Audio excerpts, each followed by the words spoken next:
형님들 반갑습니다. 오늘은 입찰을 어떻게 하면 되는지에 대해서 한번 제가 알려드리도록 하겠습니다. 저도 처음에 입찰을 할 때 정말 많은 에피소드가 있거든요. 처음에는 그 법원에 보면 법원 이렇게 입찰을 하기 전에 뭐 경매지, 그 흔히 말하는 뭐 옥션원, 뭐 두인 경매, 탱크 옥션, 뭐 요런 것들 있죠. 뭐 지지 옥션. 그러면은 거기서 들어가가지고 저희가 이렇게 뭐 권리 분석되어 있는 것들을 보잖아요. 그럼 메뉴에 이렇게 돼 있는 거예요. 뭐 부산지방법원, 뭐 서부지원 몇 개. 이랬는데 제가 그때 뭐 서부지원 물건을 입찰을 하기로 딱 마음을 먹었단 말이에요. 근데 뭐 1개부터 뭐 몇 개가 있는데 위에 보니까 한 뭐 5개인가 이렇게 적혀 있어. 그래서 그 네이버에다가 무슨 지원 이렇게 해서 5개 쳤는데 안 나오는 거예요. 3개도 쳐봤어. 안 나와. 그래가지고 뭐지? 없나? 이렇게 했었는데 그래서 다시 뭐 경매지에 그 들어가서 뭐 이렇게 지방 법원이든 법원 이렇게 주소가 적힌 게 있거든요. 그거 보고 들어갔는데 거기서도 뭐 주차도 제대로 못하고 늦게 가가지고 늦게 간 것도 아니었어요. 한 10시 몇 분에 갔는데 주차할 자리도 없고 그래서 주변에 주차를 하고 들어가는데 법원 경매 법원 찾는 것도 너무 힘든 거예요. 거기서 처음이니까 막 다들 이렇게 막 사무 보시는 분들 있고 정장 입고 왔다 갔다 하고 나 혼자 추리닝 입고 거기서 막 눈치 보면서 하는데 사람들이 우르르 가니까 저인가 하고 따라갔다 보니까 법원이더라고요. 이제 거기서 또 입찰지 적는데 그 종이를 한 뭐 4번 5번 정도 바꾼 것 같아요. 갔는데 이렇게 하시면 안 돼요. 갔는데 여기 도장 찍고 하셔야 되는데 여기 아니라 다른 데 찍으셨네요 하고 나중에는 뭐 이제 보증금 이제 반환했습니다. 도장 찍어야 되는데 그것도 안 해가지고 막 현장에서 기다리고 엄청 많은 일들이 있었어요. 쉽지가 않더라고요. 입찰하는 것조차. 그래서 요 저의 이 유튜브를 보시는 분들이 이런 실수를 하지 않게끔 제가 A부터 Z까지 어떻게 입찰하면 되는지를 한번 설명드리도록 하겠습니다. 자, 뭐 일단 기본적으로 물건을 여러분들이 경매지나 뭐 옥션이나 아니면 뭐 법원에서 찾든 물건을 찾았어요. 그럼 이제 권리 분석을 하겠죠. 안에 뭐 권리적으로 하자가 있는지 없는지, 인수해야 되는 사항들은 어떤 것들이 있는지, 어디서부터 말소가 되는지, 안에 뭐 관리비가 얼마가 미납이 됐는지, 임차인이 살고 있는지, 아니면 뭐 소유주가 살고 있는지, 명도가 쉬울지, 아니 문건 송달이 뭐 어떻게 됐는지, 정지가 있었는지, 뭐 미납이 있었는지, 보증금이 20%인지 뭐 이런 것들을 확인을 하겠죠. 권리 분석을 했단 말이에요. 그 다음에 가격 분석을 하겠죠. 대부분 저와 같이 초보자분들은 뭐 아파트, 그다음 빌라, 뭐 오피스텔 이런 걸로 시작을 하실 거예요. 돈이 좀 적고 그다음 대출이 많이 나오는 물건들로 시작을 하겠죠. 그렇게 해서 가격 분석을 딱 해서 아파트 이제 단지를 찾았고 거기에 실거래가도 보고 뭐 나온 매물들도 보고 부동산 연락해서 얼마 정도면 잘 팔리는지도 확인을 하고 그다음에 현장을 가겠죠. 현장 가서 실제 임장을 하면서 뭐 이게 오래된 아파트의 경우에는 내부 인테리어가 됐냐 안 됐냐에 따라 가지고 가격이 뭐 적게는 1,000,000원, 많게는 2,000 뭐 이렇게까지 차이가 난단 말이죠. 그러면은 가서 밖에서 막 샷이 보면서 샷이가 이게 새 거네. 그다음에 뭐 문도 보고 문을 봤는데 다들 문이 그 스마트 도어라기 작은 건데 여기는 되게 큰 거를 달아놨어. 그리고 문에 이렇게 시트지도 다시 발라놨어. 그러면은 내부가 좀 괜찮겠구나라고 뭐 이렇게 추측을 하겠죠. 그리고 거기서 좀 더 나아가신 분들은 눌러봐요. 띵동 눌러가지고 사람이 나와가지고 뭐 얘기를 할 수도 있고 야 이 새끼야 이러면은 죄송합니다 하고 갈 수도 있겠죠. 어쨌든 여기까지가 진행이 됐어요. 보면서 마음을 먹었단 말이에요. 입찰하자 라고 마음을 먹었어요. 자, 이때부터 이제 들으셔야 됩니다. 여기서부터의 이제 내용들을 제가 설명을 드릴 건데, 자, 입찰가까지 제가 뭐 대충 요 정도의 입찰을 하면 되지 않을까라는 생각을 해놨어요. 그리고 나서 제일 처음에 수표, 내가 만약 1억이다 그러면은 입찰 보증금이 1,000,000원이어야겠죠. 그런데 이 1억짜리 물건이 한번 미납이 됐어. 그래서 법원에서 야 너희들 조심해.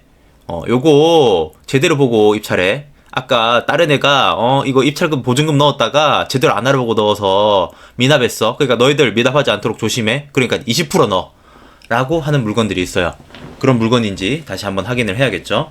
그렇게 해서 뭐 보니까 문제가 없네요. 그래서 1억짜리 물건인데 10% 입찰 보증금을 내면 되는 물건이라 1,000만 원을 준비를 해야 돼요.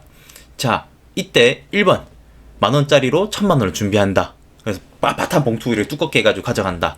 2번 만원짜리는 너무 많아. 5만원짜리로 하자고. 이렇게 해서 5만원짜리를 준비한다. 3번 100만원짜리로 10개 준비한다. 4번 1,000만원짜리로 한 장 딱 준비한다. 정답은 뭘까요? 사실 모두 다 정답입니다. 틀린 게 없어요. 입찰 보증금을 1,000만 원만 준비를 하면 돼요. 이게 만원짜리든 1,000원짜리든 5,000원짜리든 100원짜리든 괜찮아요. 그런데 100원짜리로 다 낸다? 그러면 욕 뒤지게 먹겠죠. 현장 가서. 거기 이제 돈을 세는 분들 있단 말이에요. 그러면 뭐 만원짜리 다 갖고 왔어. 그러면 커서 뒤에서 이제 한 100명 기다려야 되는데 그걸 세고 있는단 말이에요.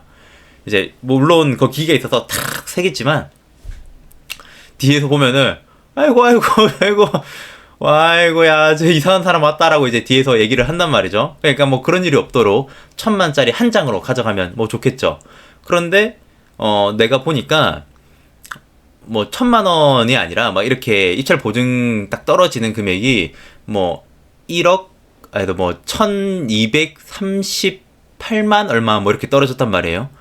그러면은 수표로 하면은 뭐 이렇게 가서 뭐 1,328만 원짜리 한 장 끊어주세요라고 하면 되는데 그날 내가 너무 바빠가지고 이렇게 수표로 끊지를 못하고 집에 보니까 이전에 입찰 보증하다가 남은 뭐 100만 원짜리 수표가 한 20장이 있네. 그러면은 뭐 1,300만 원인데 그러면 내가 뒤에 금액 맞추면은 또 힘들잖아요. 그러니까 1,400만 원짜리를 그냥 냈어. 그러면은 1,328만 원보다 더 높이 이렇게 낸 거잖아요. 입찰 보증금을. 그래도 되냐? 됩니다. 입찰 보증금은 정해진 입찰 보증금보다 많이 내면은 상관이 없어요. 그러니까 내가 뭐 1,328만 얼마인데 1,330만 원 내도 되냐? 됩니다. 그럼 2만 원 뭐 걸러줄 거고요. 1,328만 원이면 2만 원 걸러주겠죠. 그 다음에 뭐 50만 원 하면 10몇만 원 걸러줄 거고요. 근데 너무 또 이게 오버해가지고 넣으면은 뭐 358만 뭐 이렇게 하는데 2,000만 원짜리 수표를 딱 넣었어. 그러면은 걔들이 이 입찰 보증금 걸러주기가 굉장히 힘들겠죠. 그래서 뭐 가끔은 계좌를 적고 가면은 계좌로 넣어주는 경우도 있긴 합니다. 요런 경우는 근데 거의 없고요. 뭐 문제가 생겼을 경우에 이렇게 하는 거를 직접 보긴 했어요. 그러니까 요 부분 이해를 해야 되는데, 자 그러면은 은행 가서 요 수표를 찾아야 되는데, 이 수표 찾을 때, 수표든 뭐 입찰 보증금을 찾을 때 전날 해도 되고 당연히 전날 상관이 없죠. 그런데 당일날 하게 될 경우에는 은행 9시에 문 열죠. 네, 법원 10시에 시작하죠. 그런데 제가 여기서 집에서 해당 법원까지 시간을 해보니까 한 2시간이 걸려. 뭐 저는 지금 이제 부산인데 통영으로 가야 되는 뭐 그런 일이 있다 쳐요. 그러면은 뭐 9시에 법원 가가지고 거기 이제 9시에 제 집 주변에 있는 은행 가서 찾아가지고 11시 가면 11시 넘어버리겠죠. 그러면은 이미 경매 거의 끝날랑 말랑 하고 있는데, 그러면은 너무 급하게 막 써야 되고 그러잖아요. 그럼 내가 더 일찍 7시에 출발을 해가지고 법원에 9시에 도착을 했는데 가보니까 어라? 법원 안에 은행이 있다고 얘기가 들었는데 그 은행이 내가 쓰던 은행이 아니네? 통장이 없네? 그럼 거기서 통장을 만들고 또 이제 그 금액 이렇게 올려가지고 통장 넣어야 되고 수표 뽑아야 되고 그 힘들단 말이에요. 그렇게 해본 적은 없지만 그때 사람 엄청 몰려있어요. 그 은행에 다들 거기서 이제 수표를 뽑으니까. 그러니까 웬만하면은 전날 뽑고, 또 아니면은 정말 일찍 출발을 해서 그 이제 법원 근처에 있는 내가 자주 쓰는 은행으로 가서 뽑는 거를 추천드립니다. 그런데 이제 법원 안에 뭐 이런 얘기를 많이 들어보셨을 거예요. 법원은 뭐 대충 다 신한은행이 있다, 뭐 그렇게 얘기를 하시는 분들이 있던데 법원마다 다릅니다. 부산 뭐 법원 가면은 부산은행이 있고, 그 다음 뭐 하나은행이 있는 경우도 있고요. 그 다음에 뭐 신한 있는 경우도 있고요. 뭐 다 달라요. 우리은행 있는 경우도 있고요. 그 법원 안에 있는 은행은 법원마다 달라요. 그렇기 때문에 내가 신한이라 해가지고 무조건 신한이 있다고 생각을 하면 안 되고, 전날 그 법원에 어떤 은행이 있는지 확인을 하고 가셔야 되고, 가기 전에 출금 한도를 늘려놓으셔야 돼요. 그러니까 뭐 물론 돈 많으시는 분들은 출금 한도가 뭐 억대로 설정되어 있을 수도 있는데, 저는 제일 처음 이제 그 경매를 시작할 때 출금 한도 500만 원이었거든요.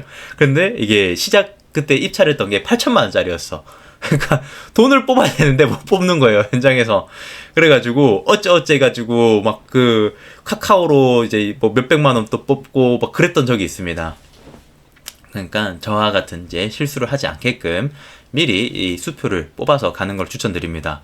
자, 그러면 수표까지 뽑았어요. 그럼 이제 가서 현장에 도착했는데 주차를 해야겠죠.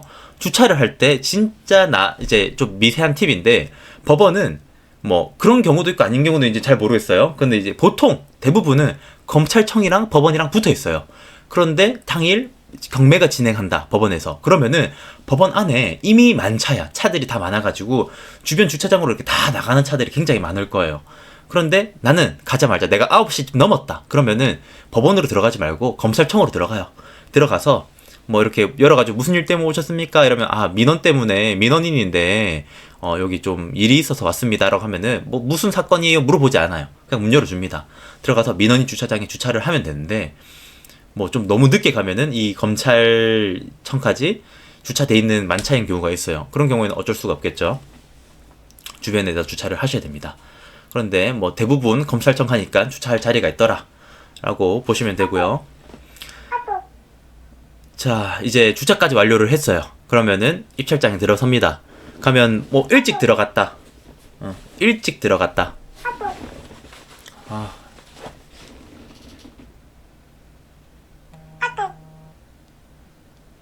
자, 주차까지 완료를 했어요. 그러면은 이제 입찰장 들어가야겠죠. 들어가는데도 뭐 이렇게 처음 찾기가 힘들단 말이에요. 그래가지고 뭐 보면은 사람들 따라가는데 막 가고 그러는데, 그냥 들어가서 거기 공익요원들 뭐 근무하기도 하고, 안에 보면은 그 안에 데스크가 있어요. 가서 바로 물어보면 돼요. 경매 입찰장이 어딥니까 하면은 뭐 여기 뒤에 돌아가서 여기 뒤에 있는 뭐 곳으로, 건물로 들어가시면 됩니다. 거기에 2층입니다. 1층입니다. 뭐 이런 얘기를 할 거예요. 뭐 이 경매 법정은 이제 법원마다 다 다르므로 가서 물어보시고 가시는 게 제일 좋습니다. 저는 제일 처음에 경매 법원 가는 것도 좀 너무 초보자처럼 보이고 없어 보이는 생각을 좀 했어요. 왜 그랬는지 모르겠는데, 그래서 네이버에 이렇게 뭐 창원지방법원 경매법정 찾아가는 법 뭐 이렇게 찾았는데, 다행히 어떤 분이 이렇게 그걸 영상을 하나 올려놓은 거예요. 그래서 다행이다 라고 생각을 하고 그 영상을 보고 따라갔던 적이 있습니다. 그런데 저처럼 하지 말고 그냥 가서 물어보시면 돼요. 그리고 입찰지 이렇게 뭐 분석돼 있는 거 보시면은 무슨 몇 개, 창원 지방법원 뭐 어느 지점 이제 해서 몇 개 있는데, 자, 몇 개는 그 해당 법원에 이제 경매가 1개부터 몇 개까지 딱 있는데, 오늘은 1개에서 막 이렇게 모은 경매들로만 이제 경매를 하는 날로 생각하시면 돼요. 그러니까 안에 부서 같은 거예요. 뭐 1부서, 2부서번에서 그 부서가 다른 장소에 막 이러는 게 아니고 그 지방법원 지점 안에 이렇게 부서가 있어요. 그래서 내가 만약에 5개에 있는 물건을 해서 입찰을 했고 낙찰을 받았다, 그러면은 해당 법원 안에 보면은 그 경매 부서가 있거든요. 그럼 거기에 1개, 5개 뭐 있으면 5개 들어가서 5개 있는 담당자한테 제가 뭐 물건을 입찰 보증금 그 했던 거를 보여주면서, 낙찰 그거를 보여주면서 제가 여기 있는 사건 열람을 할 수 있겠습니까? 뭐 그런 식으로 진행되는 거지, 개마다 다 다른 장소에 있는 게 아니거든요. 저처럼 요 다른 개들 막 찾아보고 가지 않길 바라고요. 또 좀 많이 한 실수가, 부산지방법원이라면은 뭐 서부 따로 있고 그다음 뭐 동부 따로 있고 뭐 좀 따로따로 있어요, 이렇게. 그런데 그냥 이제 부산지방법원 찾아가지고 메뉴에 나오는 거로 가면은 제가 오늘 입찰하는 물건의 그거랑 다를 수가 있거든요. 그러니까 항상 뭐 지방법원 해서 안에 뭐 서부 지원인지 아니면 동부 지원인지 이런 것들을 잘 확인하고 가셔야 됩니다. 서부 지원, 동부 지원은 다 장소가 달라요. 그러니까 이걸 잘 확인하고 가셔야 되고, 특히 뭐 창원 같은 경우에는 뭐 이게 통영 지원 뭐 이렇게 가버리면은 마산 지원 이렇게 가면은 시간이 다 달라져요. 가는 시간이 또 많이 달라지니까, 뭐 내가 생각해서 뭐 좀 넉넉하게 9시 반쯤 가면 되지라고 생각했는데 보니까 지원 차이로 1시간 더 걸리는 경우가 있을 수도 있어요. 그러니까 이런 부분들 미리 확인하고 가셔야 됩니다. 자, 그러면은 이제 입찰장까지 잘 도착을 했습니다. 그러면 입찰 봉투를 사람이 앞에서 이렇게 도와주시는 분이 있어요.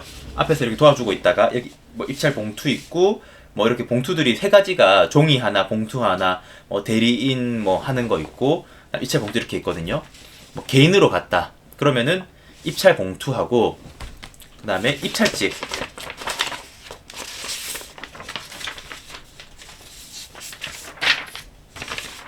입찰표 챙기고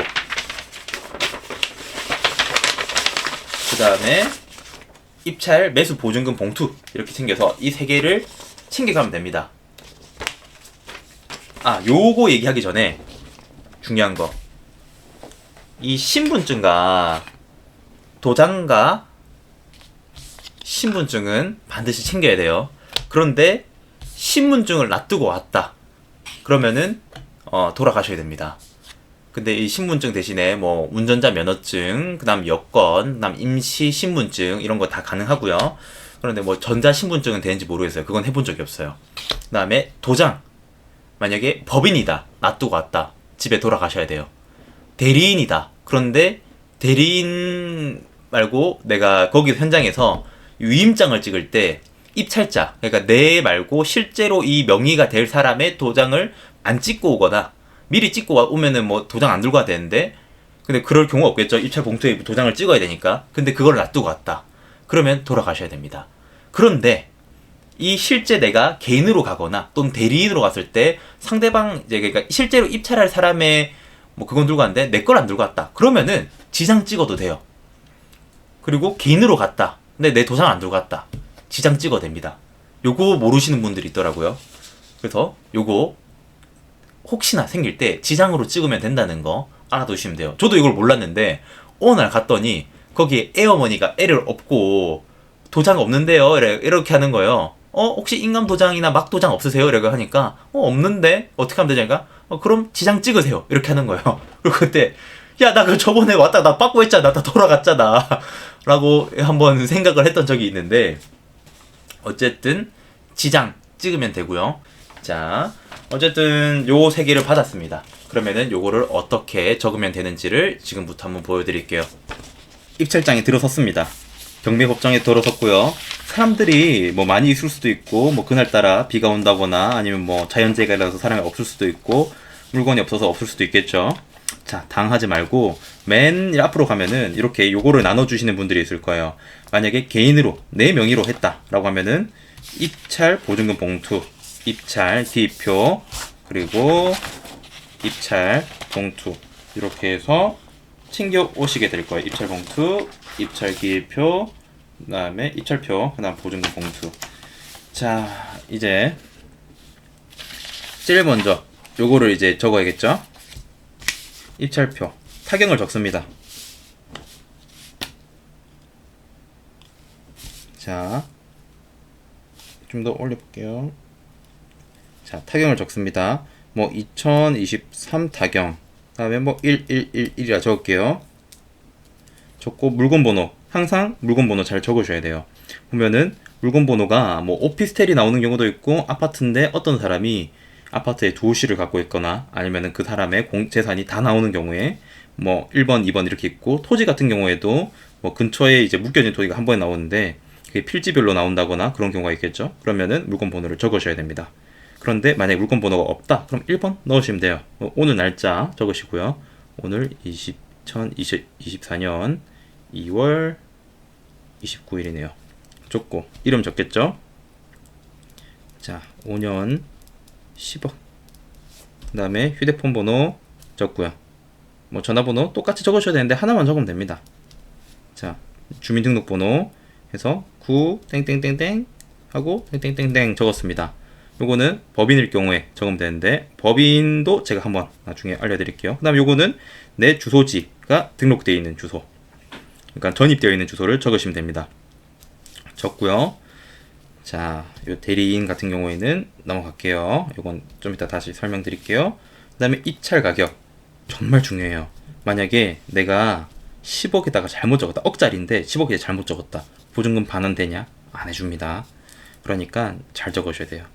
우리는 한 2억짜리 지기를 한번 입찰해 볼까요? 2억짜리 그냥 2억 해서 하는데 여기서 웬만하면은 뒷자리 하나 정도는 올려주세요.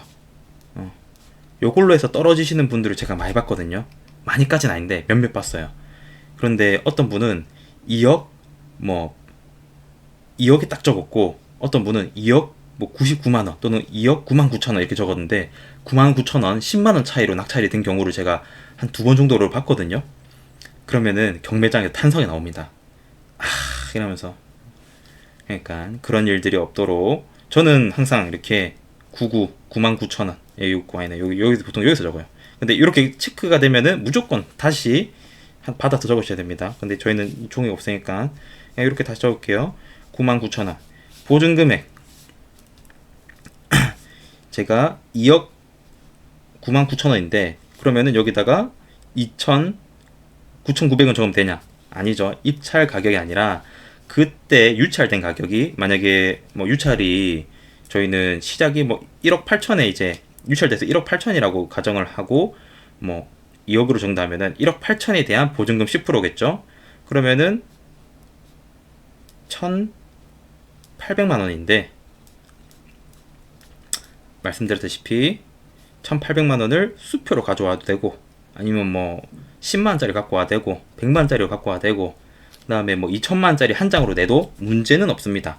입찰 보증금보다 많이 적으면 되고, 내가 만약에 입찰 보증금보다 뭐 1,800만 원 넣으면 되는데 수표가 2천만 원짜리 2천만 원 줬다. 그럼 2천만 원 적으면 돼요. 그다음에 보증서가 아니라 현금 자기압 수표로 대부분하시겠죠. 하고 그다음에 요거 안 적으셔도 되는데, 어차피 내가 낙찰되더라도 낙찰되면은, 낙찰이 안 되면은 반환받았습니다 체크해서 그때 또 적어야 되거든요. 뭐 여기서 뭐 이렇게 쭉 적겠죠. 요게 있는 데도 있고 없는 데도 있어요. 요 넣는 글자가 케이스 바이 케이스인 것 같아요. 자, 하고 이제 다 적었네요. 하고 뒷장 없습니다. 자, 여기에 이제 도장을 찍어야겠죠.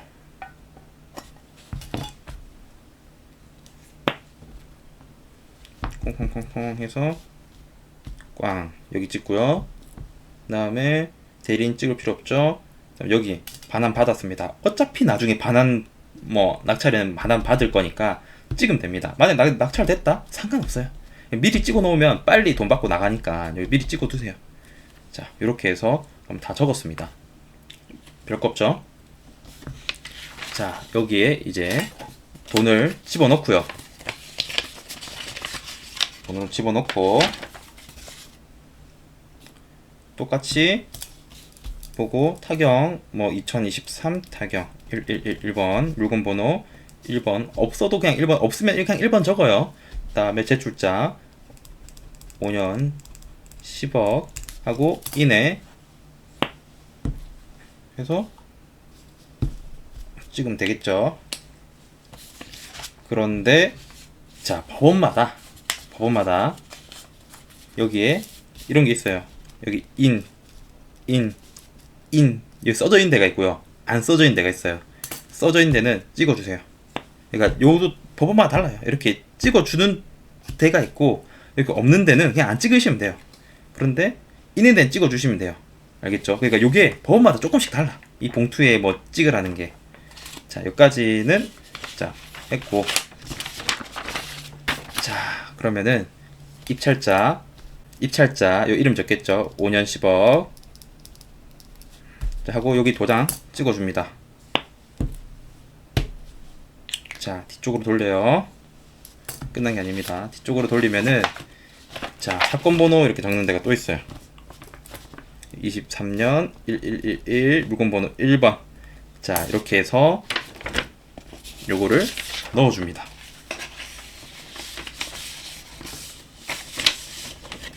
자, 넣어줬죠? 닫을 때 제가 처음 어떻게 닫았냐, 이렇게 해서 이렇게 구겨서 넣은 적도 있고, 이쪽으로 넣어서 이렇게 또 밑으로 넣어가지고 이렇게 한 적도 있고, 자, 이렇게 해서 여기다가 이제 인 이렇게 찍어서 낸 적도 있고,